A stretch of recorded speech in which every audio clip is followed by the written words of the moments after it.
Jake Thompson sat in his broken spaceship, staring at the repair bill on his tablet. The numbers made his stomach twist into knots. 50,000 credits. That was more money than he had ever seen in his entire life. His cargo ship, the Star Runner, had been his father's before him. It was old, reliable, and had been Jake's home for the past 5 years. But now it sat dead in the repair bay of a small space station, hundreds of light years from Earth. The hyperdrive had blown up during his last delivery run, leaving him stranded. Jake rubbed his tired eyes and looked around the dingy waiting room. Other pilots came and went, their ships getting fixed while his collected dust. He had already sold everything valuable he owned just to pay for food and a place to sleep. His savings account showed 0 credits. The worst part wasn't being broke. The worst part was the debt collectors back on Earth. He owed money to some very dangerous people, and they weren't the type to forget or forgive. They had already sent him 3 warning messages. The 4th one wouldn't be a warning. Rough day. Human. Jake looked up to see a tall, scaly alien standing beside his chair. The creature had green skin, yellow eyes, and wore expensive-looking clothes. Everything about him screamed money and power. You could say that, Jake replied, trying to sound casual. The alien smiled, showing sharp teeth. My name is Orcs. I'm in the business of helping people with problems like yours. Jake had heard about aliens like Orcs. They made deals that seemed too good to be true because they usually were. But desperate people don't have the luxury of being picky. What kind of help? Jake asked. Orcs sat down in the chair next to him. I know about your ship. I know about your debts. I also know you're a good pilot with a clean record. That makes you valuable to someone like me. I'm listening. I have a simple job. Transport some cargo from here to the Titan sector. Nothing illegal, nothing dangerous. Just a passenger who needs to get somewhere quietly. Do this one job, and I'll pay for your ship repairs plus enough credits to clear your Earth debts. Jake's heart jumped. It sounded too good to be true, which meant it probably was. What's the catch? Orcs laughed. Smart human. The catch is simple. Your passenger is what you might call difficult. She's been sentenced to rehabilitation on a prison planet. She might try to talk to you, might try to convince you to help her escape. But she's a convicted criminal, and you're just the transport. You don't talk to her, don't listen to her stories, and definitely don't remove her restraints. Jake felt uncomfortable. What did she do? Theft, fraud, assault of government officials. The usual criminal activities. Orcs pulled out a tablet and showed Jake some official-looking documents. Everything is legal and approved by 3 different planetary governments. You're just a taxi driver, nothing more. The alien slid a contract across the table. 75,000 credits, enough to fix your ship, pay your debts, and have money left over for a fresh start. All for a simple 2-week transport job. Jake stared at the contract. 75,000 credits would solve every problem in his life. He could go back to Earth with his head held high. He could start over somewhere new. He could stop looking over his shoulder for debt collectors. But something felt wrong. Why would someone pay so much for a simple transport job? Why all them? Secrecy? Why the warnings about not talking to the passenger? I need to think about it, Jake said. Korex's smile faded slightly. Of course. But don't think too long. Your creditors on Earth are getting impatient. I hear they're planning a visit to your sister's apartment tomorrow. Jake's blood ran cold.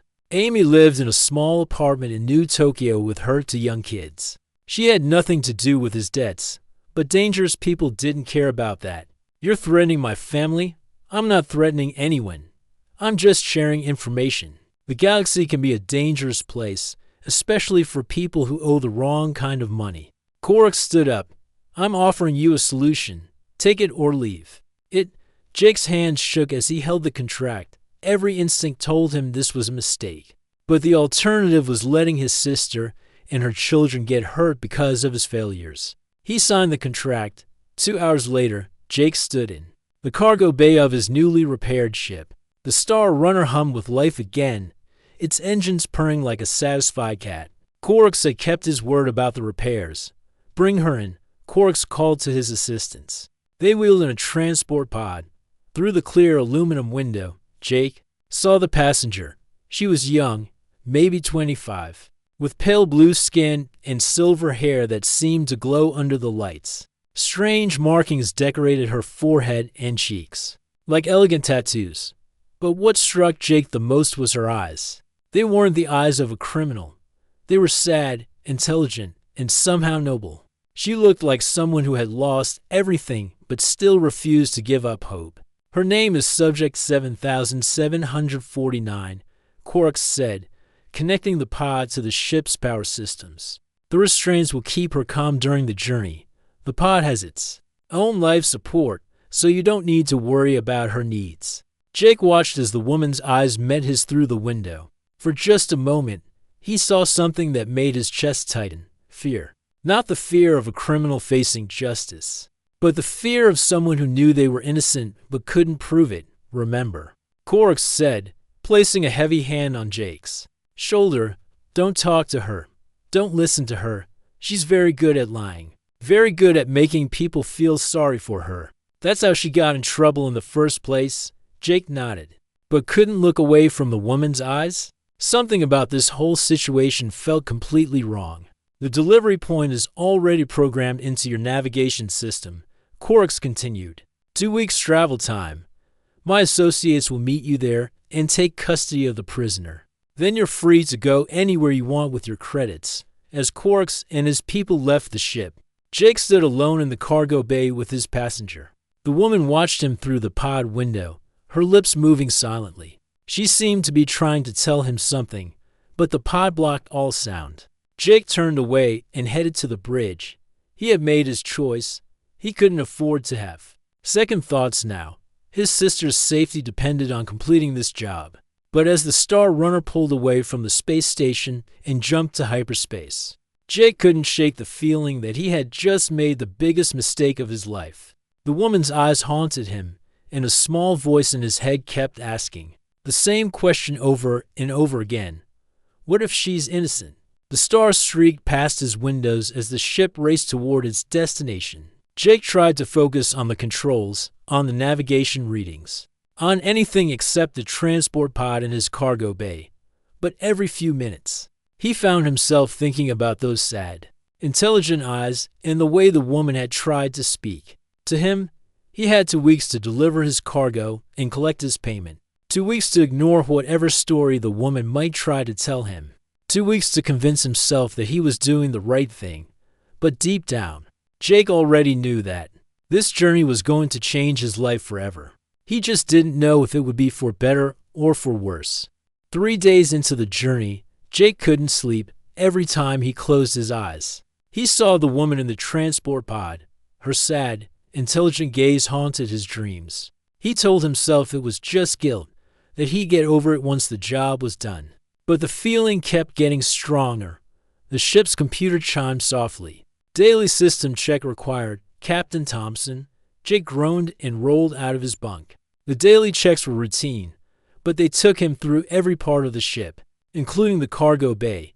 He had been avoiding that area for 3 days, but he couldn't put it off forever, walking through the narrow hallways of the Star Runner. Jake tried to focus on technical readings and system reports. Oil pressure normal. Life support functioning.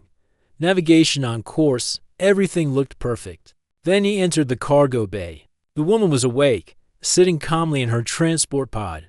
When she saw him, she didn't panic or get angry like he expected. Instead, she simply watched him with those same intelligent eyes. Her lips moved silently, as if she was trying to say something. Jake forced himself to look away and focus on his checklist. But as he worked, he couldn't help noticing things that didn't make sense. The woman's clothes. For example, Orcs had said she was a common criminal, but her outfit looked expensive. The fabric had an unusual shimmer that Jake had only seen in high-end stores on Earth. Her jewelry, too, was clearly valuable. Why would a prisoner be allowed to keep expensive jewelry? More puzzling was the way she carried herself. Even sitting in a transport pod with her hands restrained, she looked regal. That was the only word for it. Like someone used to being in charge, someone who expected respect. System check complete. Jake muttered, heading for the exit, but as he passed the pod, the woman pressed her hand against the window and spoke. The pod muffled her voice, but Jake caught a few words in what sounded like perfect Earth Standard English. "Please listen, not what it seems." Jake stopped walking. Orcs had warned him that she would try to trick him, that she was good with words. But there was something in her voice that made him pause. It wasn't the voice of someone trying to manipulate him. It sounded like someone desperately trying to tell the truth. He shook his head and left the cargo bay quickly. The next morning, Jake was running a routine maintenance check on the environmental systems when something unexpected happened. The ship's medical scanner activated automatically, responding to what it detected as a possible health emergency. In the cargo bay, Jake rushed to check the readings, worried that his passenger might be sick. But what he found on the medical display made him stop breathing. According to the scanner, the woman wasn't from any planet he'd ever heard of. Her biological signature showed markers that the computer labeled as Andromeda Noble Class. Jake had never heard of Andromeda having a noble class, but the computer seemed very certain about its reading. Even more disturbing were the chemical readings. The scanner detected traces of several drugs in the woman's system: memory suppressants, mood control substances, compliance chemicals. These weren't the kind of drugs you give to a regular prisoner. These were the kind used to control someone's mind. Jake stared at the readings for a long time, his hands shaking slightly. If the computer was right, then the woman in his cargo bay wasn't a criminal at all. She was some kind of royal person who had been drugged and kidnapped. But that was impossible, wasn't it? Orcs had shown him official documents. 3 different governments had approved her transport. Jake wasn't stupid enough to think he could tell the difference between real and fake official documents. But surely someone would have checked, unless the people checking were part of whatever was happening to her. That afternoon, Jake found himself standing outside the cargo bay door, arguing with himself. Orcs had been very clear about not talking to the prisoner, but the medical readings kept bouncing around in his head. What if she really was innocent? Finally, he made a decision. He would ask her one simple question. If she was really a criminal, she wouldn't be able to give him a good answer. If she wasn't, well, then he needed to know the truth. Jake entered the cargo bay and walked directly to the transport pod. The woman looked up at him with hope in her eyes. "The medical scanner says you're not from around here," Jake said quietly. "It says you're some kind of noble person from a place called Andromeda.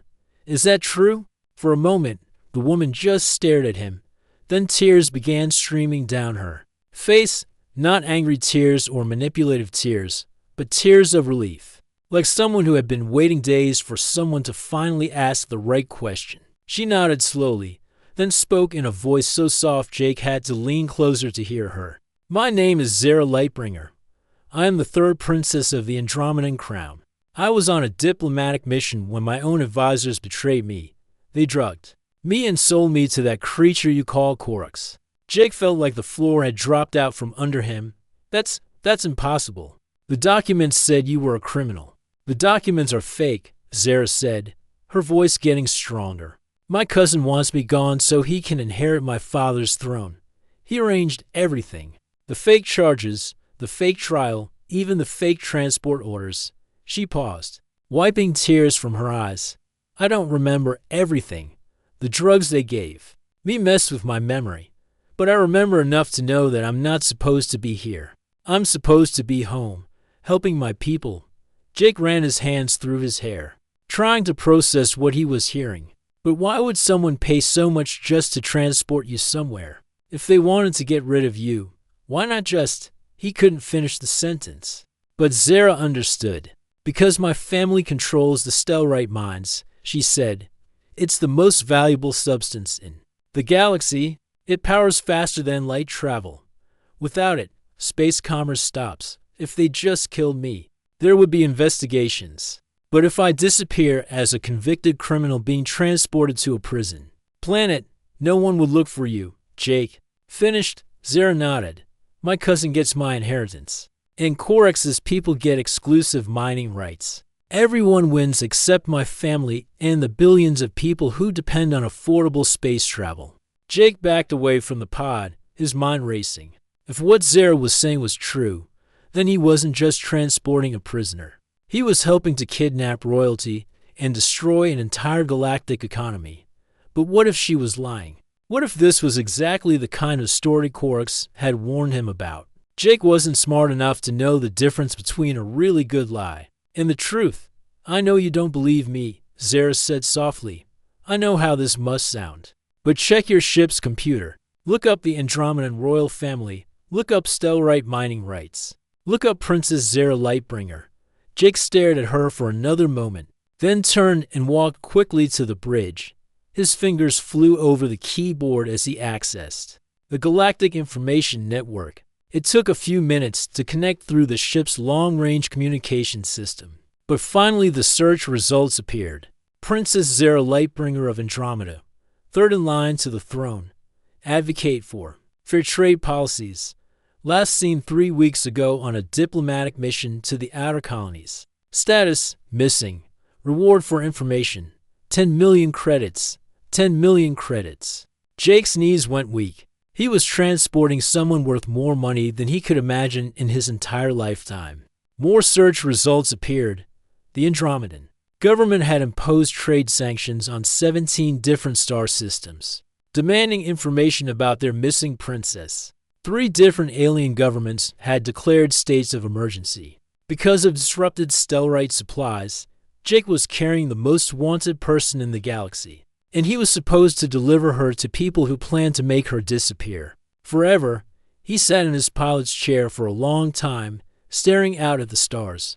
2 weeks ago, his biggest problem was fixing his hyperdrive. Now he was in the middle of an intergalactic conspiracy that could affect billions of lives. The smart thing would be to complete the delivery and take his money, pretend he never learned the truth, go back to Earth and forget this ever happened. But every time he closed his eyes, he saw Zara's face. Not the face of a criminal, but the face of someone who trusted him to do the right thing. Jake had always thought of himself as a good person, but he'd never been tested like this before. It was easy to be good when it didn't cost you anything. It was harder when doing the right thing might get you killed. The navigation computer chimed softly, reminding him that they were still 4 days away from the delivery point.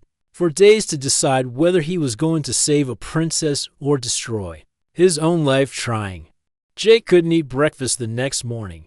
His stomach was twisted in knots as he stared at the search results. Still glowing on his computer screen, Princess Zara Lightbringer. Missing. Reward: 10 million credits. He had spent half the night reading everything he could find about Andromeda and the Stellarite trade. The more he learned, the worse he felt about his situation. Stellarite wasn't just valuable, it was essential. Every spaceship in the galaxy needed it for faster-than-light travel. Without it, trade between star systems would collapse. Billions of people would lose their jobs. Entire planets that depended on imported food would face starvation. And Zara's family controlled 90% of all Stellarite mining in the galaxy. Jake walked slowly to the cargo bay, his mind made up. He needed to know everything, even if the truth destroyed his life. Zara was awake when he entered, sitting calmly in her transport pod. She looked better today, more alert. The drugs in her system were probably wearing off. I looked you up, Jake said without greeting. Princess Zara Lightbringer, third in line to the Andromedan throne. Missing for 3 weeks. Zara's face lit up with hope. Then you believe me? I'm starting to. Jake pulled up a chair and sat down facing the pod. But I need to know everything. If I'm going to risk my life helping you, I need to understand what I'm getting into. Zara nodded seriously. What do you want to know? Start from the beginning. How did you end up here? Zara closed her eyes for a moment, concentrating. My memory is still fuzzy in places, but I'll tell you what I can remember. 3 weeks ago, I was leading a diplomatic mission to the Outer Rim colonies. There had been complaints about Stellarite prices being too high for smaller planets. You were trying to lower prices, yes. My father and I believe that Stellarite should be affordable for everyone, not just wealthy worlds. But that belief made us enemies among our own nobles. Jake leaned forward. What kind of enemies? My cousin, Prince Vex Darkstar leads a faction that wants to keep Stellrite expensive. They make more profit that way. He's been trying to convince my father to raise prices even higher. The name sounded familiar. Jake pulled out his tablet and did a quick search. Prince Vex Darkstar appeared in dozens of news articles, always photographed at expensive parties or business meetings. He looked like the kind of person who cared more about money than people. So your cousin wanted you gone, Jake said. Not just gone, dead. Zara's voice was flat and matter-of-fact. If I die, he moves up in the line of succession. If my father dies too, Vex becomes king, and then Stellrite prices go up forever. Jake felt cold. Do you think he would hurt your father? I know he would. That's why I have to get home. My father doesn't know about the betrayal. He trusts the people who sold me to Orcs. Zara reached into her hair and pulled out what looked like a small, decorative pin. But when she touched it, the pin opened up to reveal a tiny computer chip. I managed to hide this before they drugged me, she said. It contains evidence of the conspiracy. Audio recordings, financial transactions, communication logs. Everything we need to prove what really happened. Jake stared at the chip. Such a small thing, but it could bring down one of the most powerful families in the galaxy. Why didn't you tell me about this yesterday? Because I wasn't sure if you would help me or turn me in for a reward. Zara looked directly into his eyes. I had to know if you were a good person or just someone looking for easy money. Before Jake could respond, his communication system beeped with an incoming message. The sender was Orcs. Thompson. Orcs' rough voice filled the cargo bay. I haven't heard from you in 2 days. Report your status immediately. Jake looked at Zara, then activated his microphone. Everything's fine, Orcs. We're on schedule for delivery. Good, but I'm getting reports that someone has been searching for information about our cargo. Make sure you haven't been talking to her. Of course not. I'm following your instructions exactly. See that you do. And Thompson? My sources tell me that certain governments are offering large rewards for information about our cargo. Don't get any ideas about changing our deal. My people on Earth are still watching your sister. The communication ended, leaving Jake and Zara in tense silence. He's threatening my family, Jake said quietly. I know. I heard. Zara's voice was gentle. I understand if you can't help me. I won't blame you for choosing your sister's safety over mine. Jake stood up and paced around the cargo bay. It's not that simple. If what you're saying is true, then helping you could save billions of lives. But if I'm wrong, if this is all some elaborate trick, then your sister gets hurt and you go to prison for kidnapping a princess. Zara finished, right? Zara was quiet for a moment. Can I tell you something about your sister? Jake stopped pacing. How do you know anything about my sister? I've been listening to your communication logs. The ship's computer records all incoming and outgoing messages. Your sister Amy sent you 3 messages while I've been here. Jake frowned. He hadn't received any messages from Amy. Orcs' people have been blocking them. Zara explained, but they're still in your computer's memory. Would you like to hear them? Jake nodded, and Zara used her small computer chip to access the ship's systems. Suddenly, Amy's voice filled the cargo bay. Jake, where are you? Some weird people came to my apartment asking about you. They said you owe them money, but they seem more interested in finding out where you are than collecting payment. I'm scared, Jake. Please call me.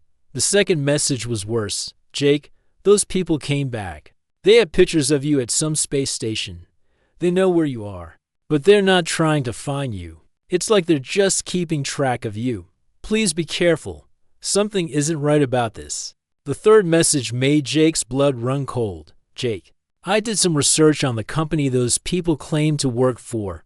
It doesn't exist. They're not debt collectors. I don't know who they are, but they're definitely not who they said they were. Call me as soon as you get this. Jake sank into his chair, his head spinning. They're not debt collectors. I don't think so, Zara said softly. I think they're Orcs' people, making sure you stay motivated to complete this job. But my debts are real. I really do owe money to dangerous people.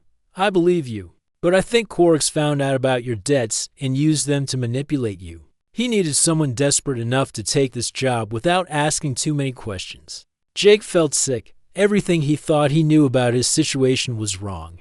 The debt collectors threatening his sister were probably working for Orcs. The whole thing had been a setup from the beginning.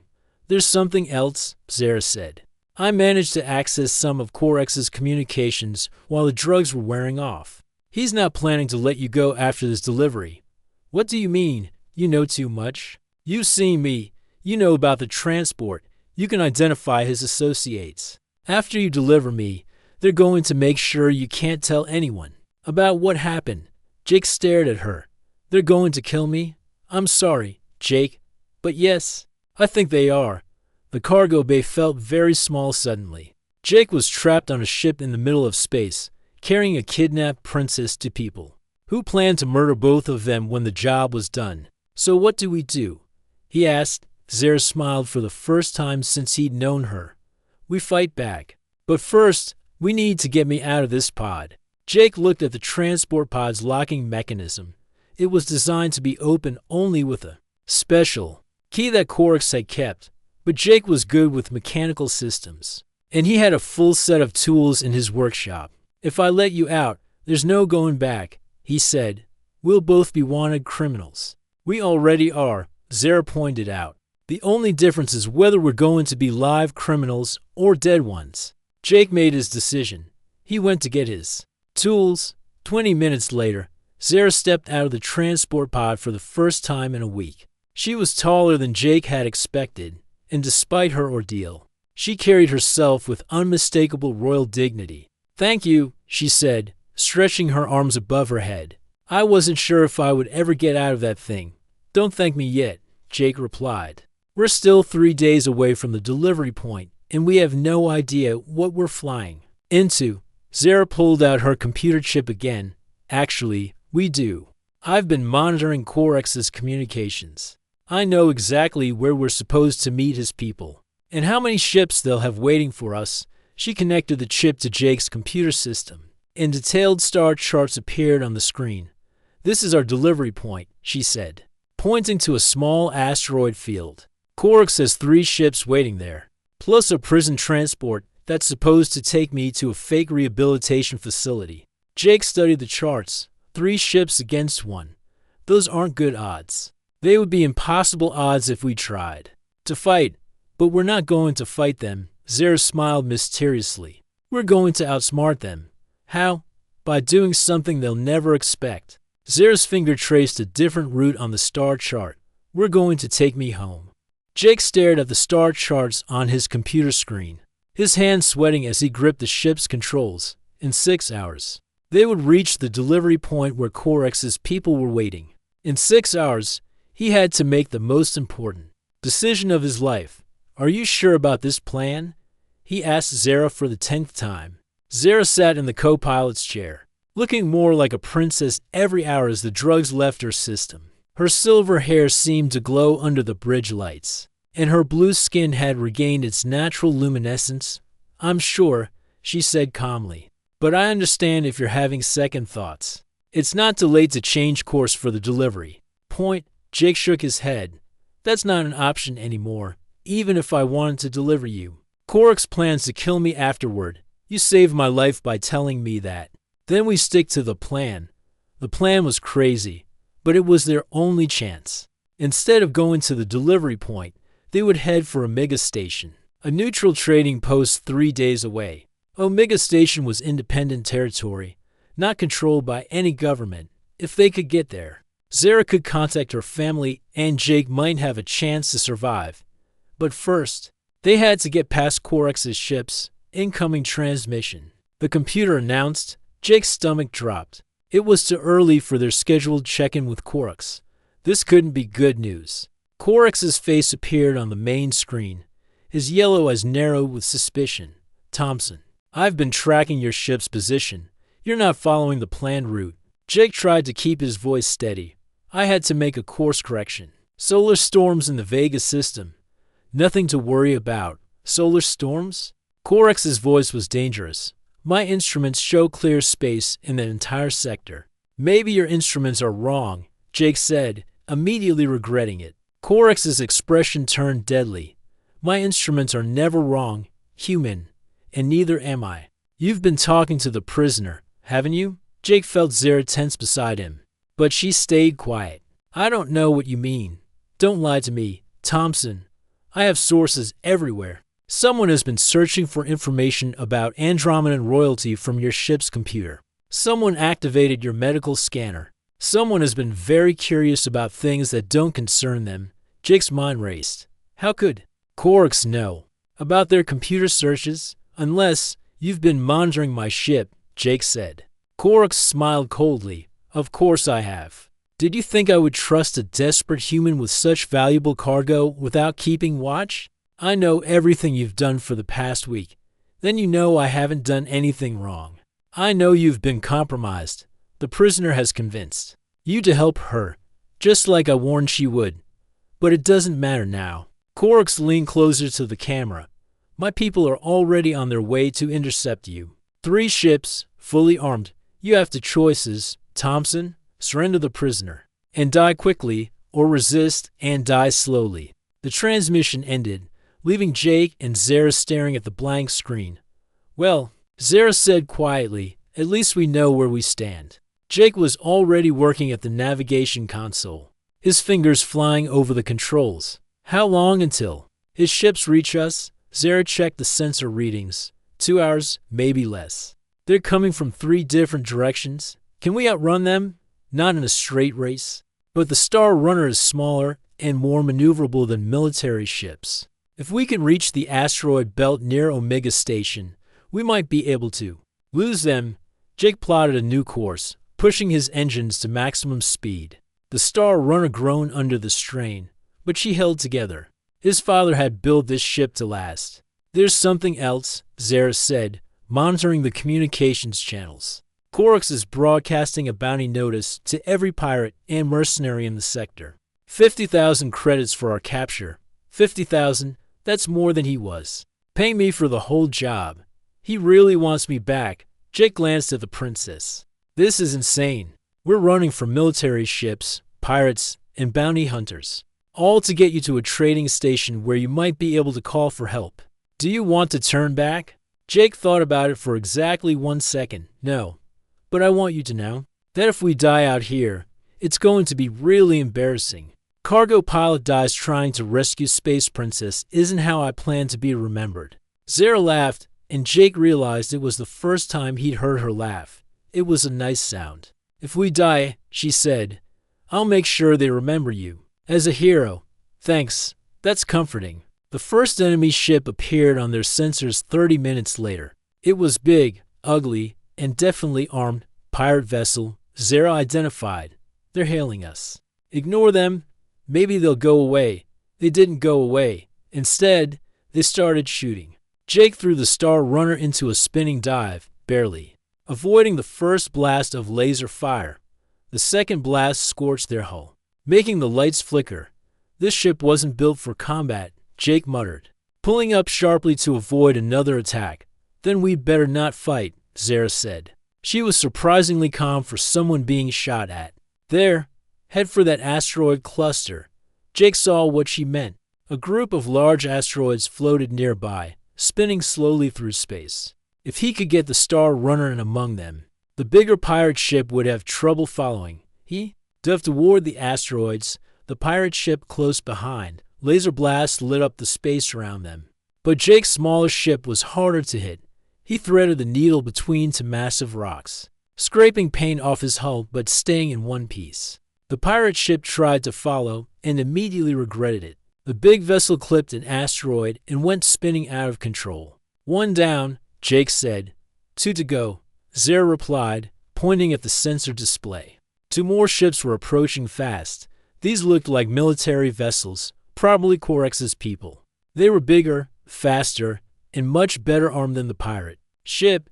The asteroid belt is still 20 minutes away, Zara said.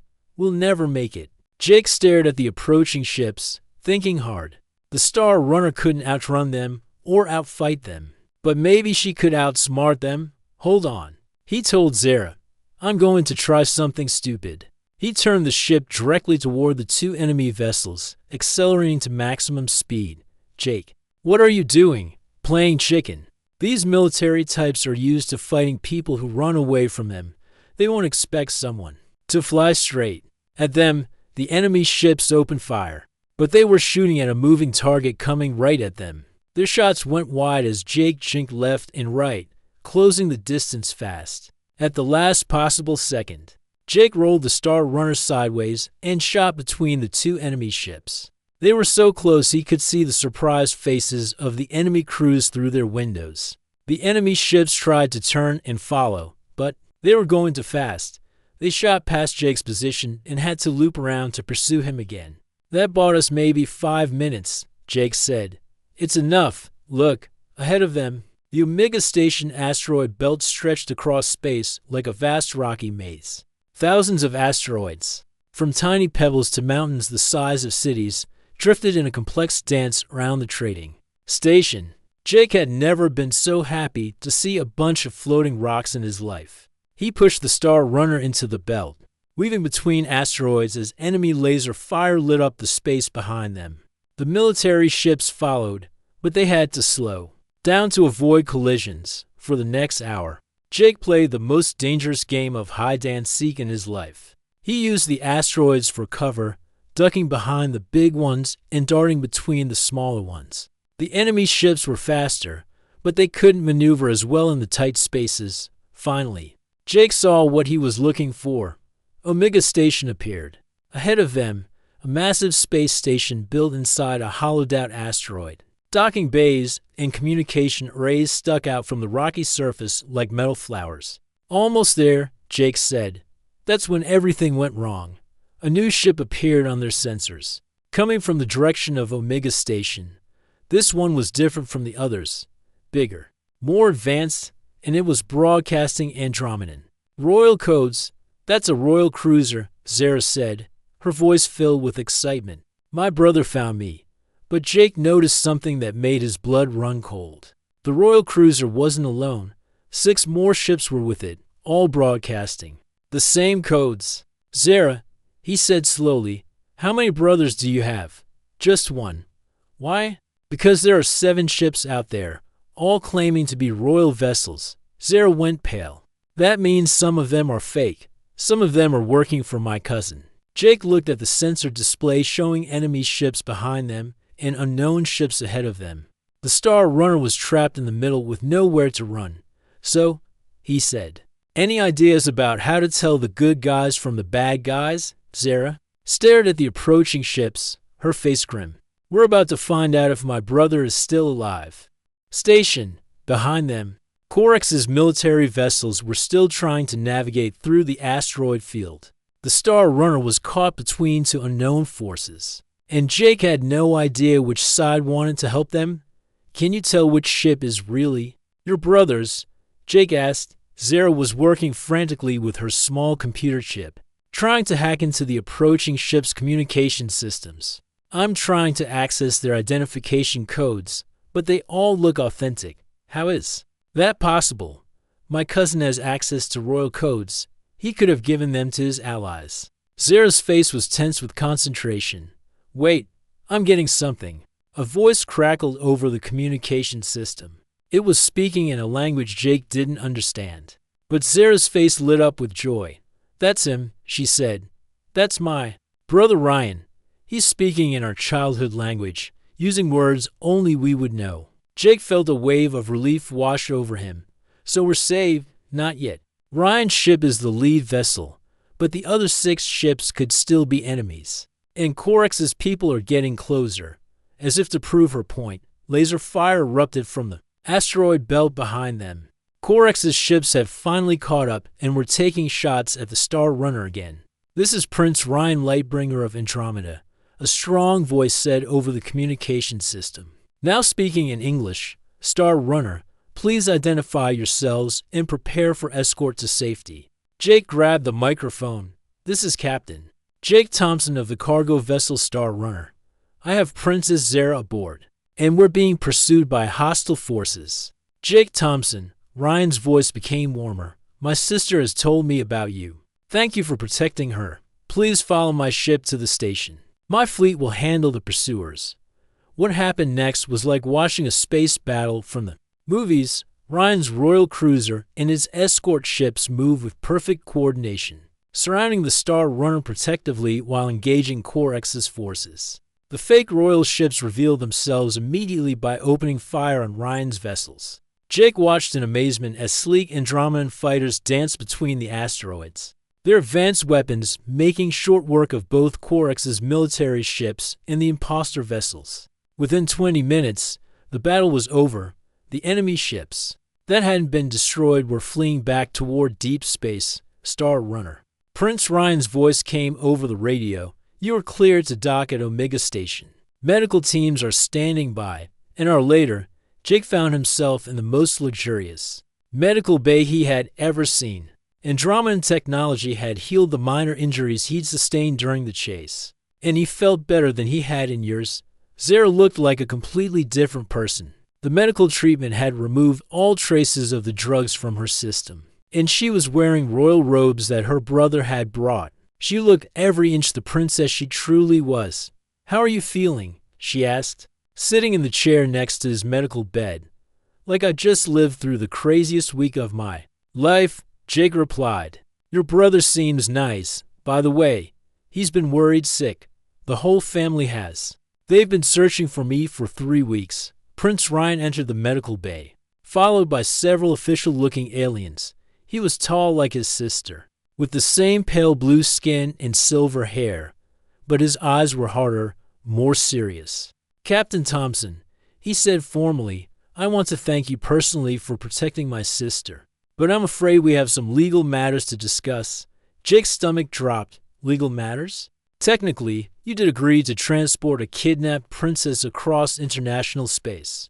That's a serious crime under galactic law. Zara stood up. Quickly, Ryan, he didn't know I was kidnapped. He thought I was a convicted criminal being legally transported. I understand that. But the law is complex, and there are several governments that want to question Captain Thompson about his role in this affair. Jake felt his brief moment of hope crashing down around him. So I'm going to prison? That depends, said one of the other aliens, stepping forward. She was clearly some kind of judge or official. Princess Zara has requested a formal hearing to determine your legal status. She wants to testify on your behalf. The hearing took place 3 hours later in Omega Station's main conference room. Jake had never seen so many important-looking aliens in one place. There were representatives from 6 different governments, all wanting to understand how a simple cargo pilot had ended up in the middle of an intergalactic conspiracy. Zara testified first, explaining everything that had happened from her kidnapping to their escape. She made it clear that Jake had been tricked into the job and had risked his life to help her. Once he learned the truth, Captain Thompson could have delivered me to my captors and collected his payment, she told the tribunal. Instead, he chose to help me, even though he knew it might cost him his life. Jake testified next, telling his story from the beginning. He explained about his desperate situation, his sister's safety, and the difficult choice he had faced when he learned Zara's true identity. I'm not going to pretend I'm a hero, he said. I took the job because I needed money and I was scared. But when I found out what was really happening, I couldn't go through with it. Some things are more important than money. The tribunal deliberated for 2 hours. Jake spent that time pacing around the waiting room, imagining himself in a galactic prison for the rest of his life. Finally, the judge called everyone back into the conference room. After reviewing all the evidence, she announced, this tribunal finds that Captain Jake Thompson acted under false pretenses and duress. His initial agreement to transport the princess was based on fraudulent documentation and threats to his family. His subsequent actions in protecting the princess demonstrate his good character and respect for justice. Jake held his breath. Therefore, all charges against Captain Thompson are dismissed. Furthermore, this tribunal commends him for his role in exposing the conspiracy against the Andromedan royal family. Jake almost collapsed with relief. He wasn't going to prison. He was free. But the judge wasn't finished. The tribunal also notes that Captain Thompson's actions prevented a major disruption to galactic commerce and may have saved countless lives. As such, the Andromedan government has requested permission to offer him a reward. Prince Ryan stood up. Captain Thompson, my family would like to offer you several options. First, we can provide you with enough credits to clear all your debts and start fresh. Second, we can offer you citizenship in Andromeda and a position in our space fleet. Third, we can set you up with exclusive trading contracts that would make you a wealthy man. Jake stared at the prince. Any of those options would solve every problem in his life. He could be rich, powerful, and respected. He'd never have to worry about money again. That's very generous, Jake said slowly, but I have a counterproposal. Zara raised an eyebrow. What kind of counterproposal? I want enough credits to fix my ship properly and clear my debts, nothing more. But I'd like to ask for something else instead of the rest. What? Ryan asked. I want to be your official transport captain for diplomatic missions. I want to help make sure that what happened to your sister never happens to anyone else. The room fell silent. Jake realized he had just turned down more money than most people saw in a lifetime to ask for a job. Zara smiled broadly. I think that's a wonderful idea. Ryan nodded thoughtfully. You want to work for us instead of taking a reward? I want to do something that matters. Transporting cargo is fine, but helping prevent kidnappings and conspiracies, that seems more important. 6 months later, Jake was sitting in the pilot's seat of his newly upgraded Star Runner, preparing for another diplomatic mission. The ship looked the same on the outside, but Andromedan technology had improved everything from the engines to the life support systems. His passenger today was Princess Zara, who was traveling to a trade conference on the planet New Geneva. She had become the galaxy's leading advocate for fair stellarite pricing, and her work was making life better for billions of people on smaller planets. Ready for departure, Captain Thompson, she said formally as she took her seat in the passenger area. Ready when you are, Your Highness, Jake replied with equal formality. Then they both started laughing. You know, Zara said, dropping the formal tone, I never did thank you properly for saving my life. You thank me by saving my life right back, Jake replied. Besides, you're the one who figured out the whole conspiracy, but you're the one who chose to help me instead of taking the easy money. Jake thought about that as he guided the Star Runner away from the space station. 6 months ago, he had been a desperate man willing to transport what he thought was a criminal just to pay his bills. Now he was working for one of the most powerful families in the galaxy, making a difference in the lives of countless people. You know what the funny thing is, he said. What? I'm happier now than I would have been if I'd just taken the money. Turns out doing the right thing feels better than being rich, Zara smiled. That's what makes you a good person, Jake. Most people never figure that out. As the Star Runner jumped to hyperspace, Jake reflected on the strange journey that had brought him here. He had started as a man willing to do anything for money, and he had become someone who chose principle over profit. The woman he had once agreed to treat as cargo had become his